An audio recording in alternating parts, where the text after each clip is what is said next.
जिंदगी की तविल मसाफत में मैंने बेशुमार रास्ते तय किए,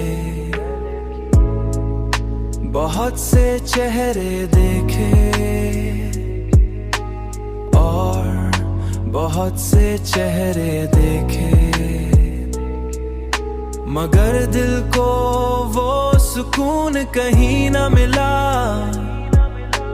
जो तुम्हारी एक मुस्कुराहट में था। तुम्हारी बातों की वो मिठास आज भी मेरे दिल के अंदर एक मीठे दर्द की तरह बसी हुई है।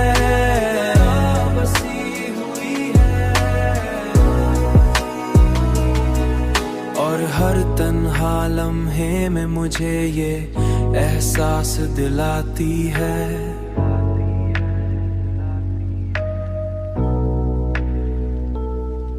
कि मोहब्बत सिर्फ खुशियों का नाम नहीं, कि मोहब्बत सिर्फ खुशियों का नाम नहीं, बल्कि ये एक ऐसा जज्बा है जो इंसान को दिक्खों में भी जीने का हौसला देता है।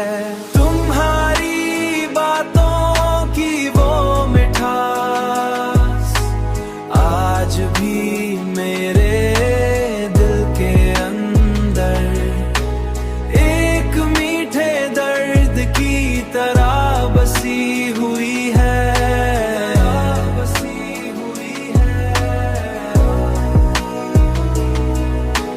जीने का हौसला